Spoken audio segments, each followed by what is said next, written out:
lungsod ng Maynila. Back to office tayo. Kasi nasira ho yung aming isang opisina doon dahil sa ulan kahapon. But salamat sa Diyos, wala namang na-aksidente. But welcome po sa ating regular updating, particularly sa ating vaccination today, Saturday. Sana po ay nasa mabuti kayong kalalagayan at malusog na pangangatawan ngayong araw ng Sabado, mga kababayan ko sa lungsod. Lalo na yung mga nanonood sa iba't ibang dako ng mundo na nag-aalala o may pangamba sa kanilang mga kaanak dito sa lungsod ng Maynila. Yung ating mga immigrants, OFW, yung mga taga Mindanao, Visayas, Northern Luzon, Central Luzon, Southern Luzon.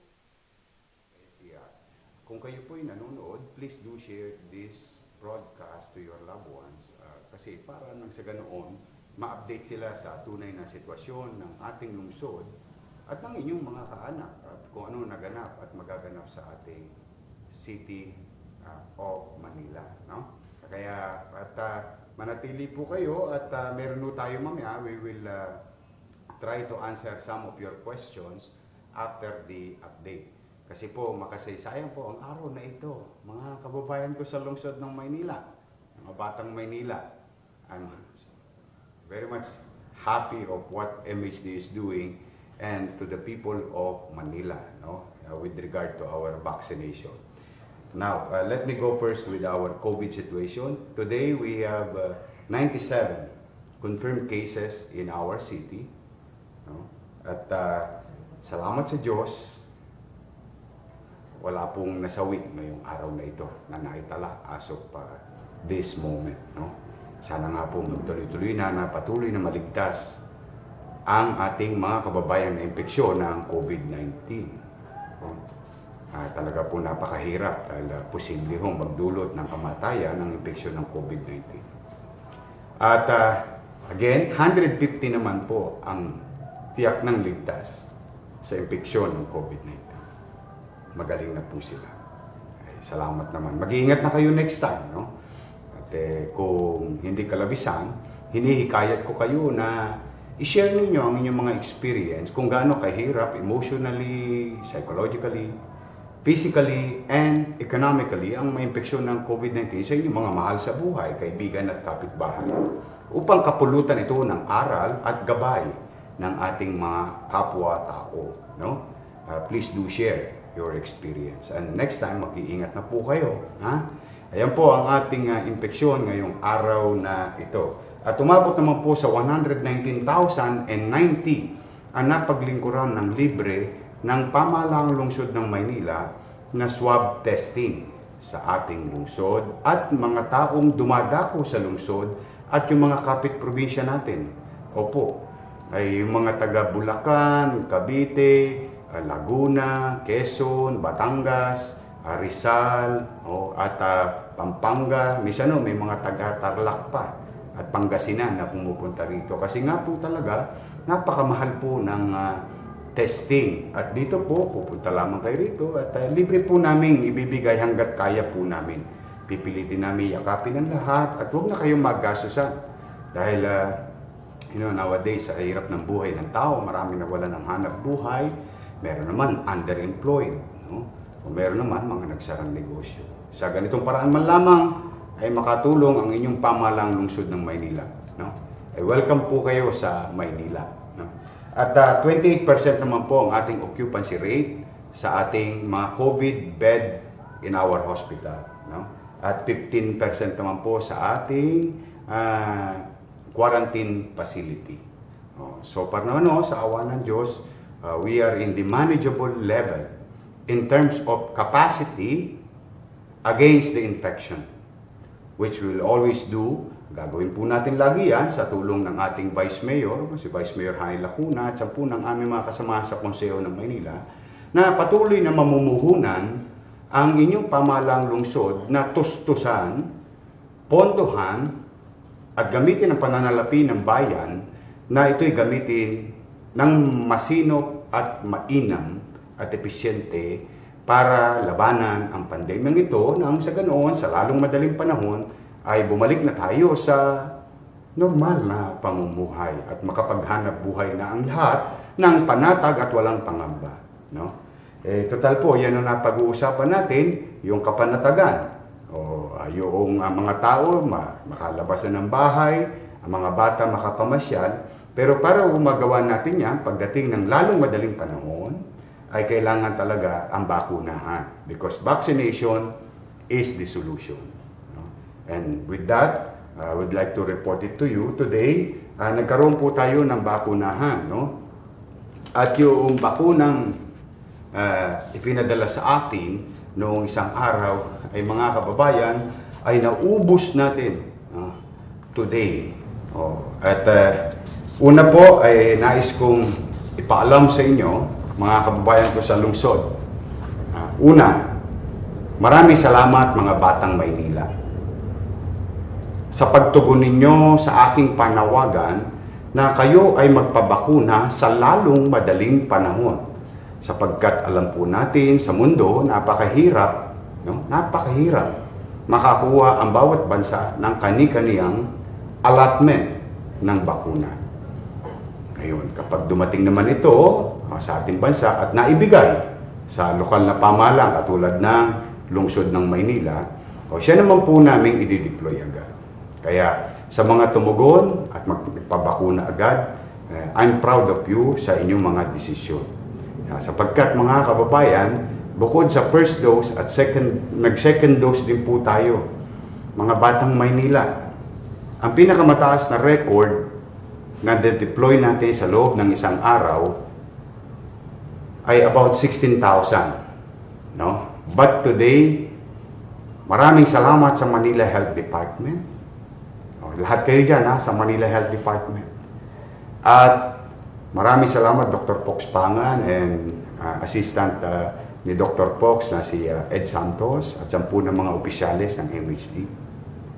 Maraming salamat Liga ng mga Barangay headed by Dr. Lay Lacuna at 10 ng mga barangay official na tumutulong alalayan ng ating mga kababayan na dalhin sa bakunahan at tumutulong ng mga konsihal. Nagbibigay ng tubig, pagkain. Maraming salamat sa Konseho ng Maynila. Mga kababayan, malugod ko pong ibinabalita sa inyo, umabot po tayo today ng 21,129. Yan po ang total vaccine deployed today. Maraming salamat sa mga kawani ng pamahalaang lungsod ng Maynila. At sa inyo, mga Batang Maynila, proud na proud ako sa inyo. Talagang gusto niyo nang mabalik tayo sa normal and the only way to do it is to get vaccinated at ang mabisang bakuna ay ang bakunang nasa braso ninyo. Habang kinikilala ko naman ang karapatan ng ating mga kababayan na makapamili, ngunit kung ako lagi niyong tatanungin, ay talaga po ang mabisang bakuna ay yung bakunang naitusok natin at nakamit natin upang proteksyonan tayo at matulungan tayo ng bakuna kung sakaling tayo ay maimpeksyon ng COVID-19. Mga kababayan, nakaka-proud lang po talaga sa inyo na kayo mismo ay nagkukusa at nagpupunta. Kaya sana po, pag may dumating na bakuna, magpabakuna tayo ulit. No? Ito po ang breakdown ng ating vaccination na today. Sa A1, second dose, nakapag 700 po tayo. Sa A2, 2,269. Sa A3, 3,026. Sa A4, 576. Sa first dose naman po, ito yung mga ating mga maraming sites. No? 18 sites po tayo, 6 sa second dose, 12 sa first dose. A2, 3,665. Thank you mga lolo't lola ko, nagpabakuna kayo. I love you mga lolo't lola ko, mga nanay at tatay ko na senior citizen. Kailangan nyo po ito. At yung ating namang may mga sakit na kababayan, yan po, 10,764. O may mga precondition or comorbidities, no? At sa A4, na ating pong nabakunahan, dala nung natira pa natin noong May 1, na regalo ng national government, no, sa ating mga labor sector. Kasama po dyan yung mga babiyahe o noong sila po yung natirang bakuna noong nakaraang May 1. So pinipilit pa rin natin silang yakapin. But be that as it may, hopefully no, ay magkaroon tayo ng bakunahan na sa A4. Antabayanan nyo lang mga kababayan, kahapon natanggap na namin ang resolusyon ng IATF na papayagan na po ang A4 pagpasok ng buwan ng Hunyo. Inaantabayan na lang natin ang opisyal na announcement kung kailan po babakunahan ang A4. Ayan po ay manggagaling sa IATF at Malacanang. Antabay lang po mga A4, yung ating mga economic driver. But be that as it may, sa mga A4 na nanonood, handa na po ang lungsod ng Maynila. In fact, meron tayong 18 regular na bakunahan. On top of that, in preparation for A4 to be accommodated as soon as possible when there is vaccine, nagdagdag pa po tayo ng 4 na bakunahan para sa inyo lamang. Yan po yung 4 na mall na nakipagtulungan sa lungsod ng Maynila. Nakaready na rin po sila. SM San Lazaro, SM Manila, Lucky Chinatown Mall, at yung ating Robinsons sa Malate. Nakaready na po sila. Actually, excited na rin po sila na tumulong sa ating lungsod. But be that as it may, again, antabayanan natin ang announcement ng national government. Yan po, breaking the record ang nagawa ngayon ng mga batang Maynila at mga taga-MHT at mga barangay official. Salamat sa inyong pakikipagtulungan, no? At siyempre sa voluntary yung ginagawa ng ating mga kababayan, no? Now, meron ba tayong bakunahan bukas? Wala po, wala na po tayong bakuna. Ubos na po ulit. Katotohanan po niyan, yan pong data na 21,129 ay as of 6:15 PM. Kani-kanina lang po yan. So, ang ibig kong sabihin, maaari pa hong lumaki yan. Dahil hanggang alas 8 ng gabi po ang ating bakunahan sa lungsod ng Maynila. Kung maalala ninyo, mag-iisang buwan na tayong nagdagdag ng 5 oras sa isang araw na bakunahan. Bukod pa sa Sabado, no? Or holiday. So, magtutuloy-tuloy po yan, yung bakunahan today. But, on Monday, meron po tayong bakunahan. No? Ito po ay para sa mga second dose na madalas na binabakunahan ni Hani Bakuna, ang ating Vice Mayor, si Hani Lacuna. No? Siya po talaga masipag na umiikot. At siyempre, ang ating mga team sa MHD. Ito ang second dose vaccination for bedridden citizens of Manila. Meron tayo District 3, District 4, District 5, and District 6 na Sinovac, no, for second dose. Yan po ang mga taong nabakunahan noong May 3. Opo. Ayan, mga kababayan, antabayanan nyo lamang yan at babalik muli ang pamahalang lungsod sa inyong kani-kaniyang tahanan. No? Again, maraming salamat sa ating minamahal na Vice Mayor Hani Lacuna. Ayan po ang ating update ngayong araw na ito. At kung kayo may katanungan, Julius, meron bang tanong yung ating mga kababayan? Yes po. From Leonel T.S. Mula sa vaccineinfo@manila.gov.ph. May naka-receive po ako ng message na may schedule for second dose tayo ng vaccine. Nabaksinate po ako ng May 1. Tanong ko lang po if pwede po ako magpa-reschedule sa kadahilan na ako po ay kasalukuyang nasa probinsya at nakaantabay po sa kapamilyang may sakit. Okay. Doon po sa nabakunahan na si Lionel, no? Lionel? Yes. Oo, pwede naman. Anytime na babalik ka sa lungsod ng Maynila at kapag may deployment ng second dose, dahil you're good for second dose, ay pwede ka pong bakunahan anytime. No? But then again, may payo ako sa iyo, kung nasaan probinsya ka man, pwede ka rin magpa-second dose. No? Kasi ako, naniniwala ako, no? Kasi itong mga insidente minsan, tingnan nyo mga kababayan. No, kami nagbabakuna ng second dose kahit hindi dito nag-first dose. Sino po yan? Yan po yung mga OFW natin na nabakunahan sa abroad o immigrants na bakunahan sa abroad, pero yung second dose nila ay yung time naman na pauwi sila. O, karapatan po ng tao na mabakunahan. Kaya kahit hindi sila first dose, ay niyayakap po natin sila.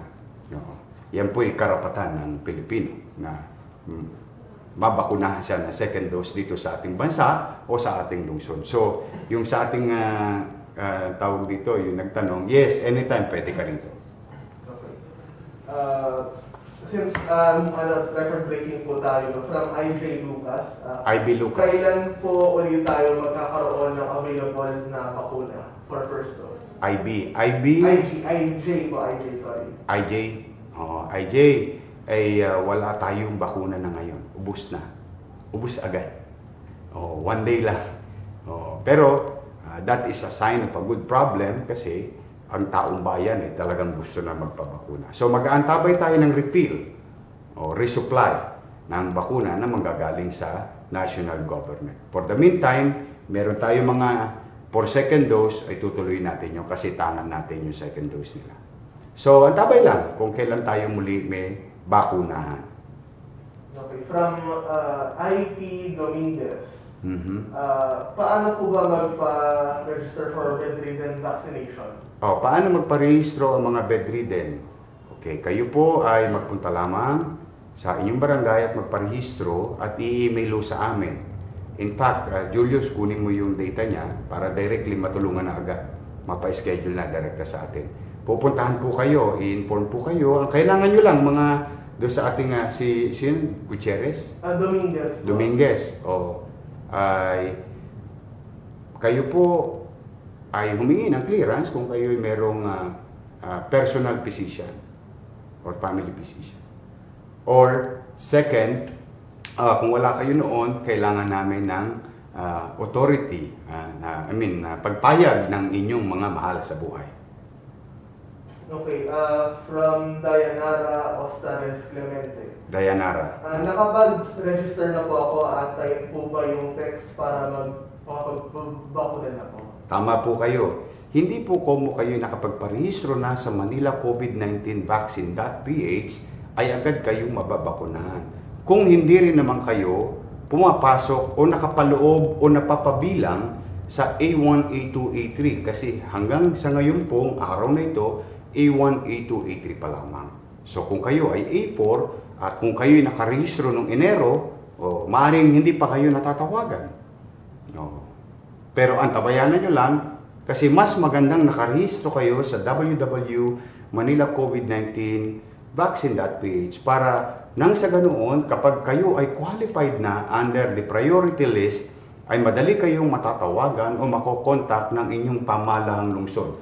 On top of our daily update or posting sa ating official page dito sa city government ng akin at ng Manila Public Information Office. Okay.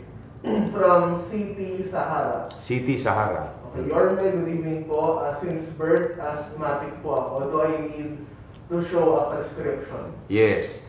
Kung kayo po ay asthmatic, kayo po ay napapabilang sa A3. Ang kakailangan ninyo lamang po ay medical certificate. That's one. Or kung wala kayo nun, kung kayo may reseta, 6 na buwan na, ang 6 months ago, no, ay pwede nyo itong gamitin. Or mga medical clearance ng inyong ospital. Either way, kahit ano lang po doon. Kasi maigpit po talagang ipinatutupad na ang mabakunahan sa A3 ay mga taong totoong may dagdag na panganib sa sitwasyon nila sa COVID-19 dahil sila ay may pre-condition o may comorbidity. Opo, isa lang po dyan, no? At teka po muna, no? Kung kayo hindi pa ho 18 anyos o hindi pa rin ho kayo pasok sa A3 kasi ang binabakunahan ho dyan ay 18 to 59. Okay. Question po, kailan daw po ang next batch ng Pfizer vaccines? Kailan ang next batch ng Pfizer? Wala pa pong dumarating sa bansa. So, kung may dumating man sa bansa, magkakaroon ba ang Maynila? That we don't know. But for the meantime, wala po. Okay. So far, no more new questions. Okay? So, maliwanag na sa kanila. So muli mga kababayan, iyan po ang isang nating maikling update. Nagagalak po tayo. We continue to break our own record through the effort of Manila Health Department, Barangay Official, Barangay Liga ng mga Barangay, Barangay Bureau, at mga konsyal at iba't iba pang mga tao na tumutulong sa ating bakunahan. At mag-ingat kayo, mga kababayan. Happy weekend sa inyong lahat. At may awa ang Diyos, kapit lang, makakaraos tayo. One way or another, dahan-dahan, inch by inch, meter by meter, we will pursue that journey, that herd immunity will be achieved by the country, by our city, in the coming months.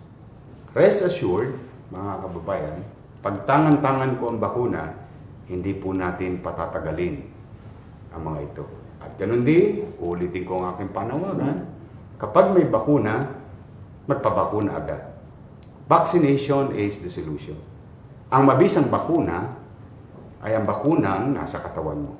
Panlaban at proteksyon sa COVID-19. Sa mga nabakunahan, panawagan ko, lalo na kung full dose na kayo or first dose, either way, ay ako po ay patuloy na nananawagan na magsuot pa rin kayo ng mask, mag-iingat pa rin kayo. Huwag na natin expose ang ating sarili at subukin ang epekto ng bakuna. Huwag natin basta-basta ibababa ang ating kamay. Lagi tayong inaabangan natin na yung alam mo paalala na mag-ingat lagi. So, mga kababayan, mamayang gabi, bago kayo matulog, ay sama-sama tayong manalangin na nawa, hagkan nawa ng kamay ng Panginoon Diyos ang mga taong may sakit. Sana'y gumaling na sila agad. Ipanalangin natin ang mga nasawi, ganun na rin ang kanilang mga mahal sa buhay na nangungulila dahil sa wala ng kanilang isa sa mahal sa buhay. Mga kababayan, isama na rin natin sa ating panalangin ang mga mahihirap nating kababayan. Naway bigyan ng pagkakataon ng Panginoon Diyos na makaahon na sila sa kanilang kinalalagyan. At sama-sama tayong manalangin, ano man ang inyong reliyon, na sana matapos na ang pandemyang ito sa ating lungsod, sa ating bansa at sa ating mundo. Muli, mag-iingat kayo. Lahat ng panawagang ito ay susuklian namin ni Vice Mayor Hani Lacuna na kayo mapaglingkuran ng mainang, masinop at episyente. Mag-iingat po kayo. Mahal ko po kayo lahat. Magandang gabi po. Pagpalain nawa kayo ng buong may kapal. Maraming salamat po. Manila, God first. Thank you.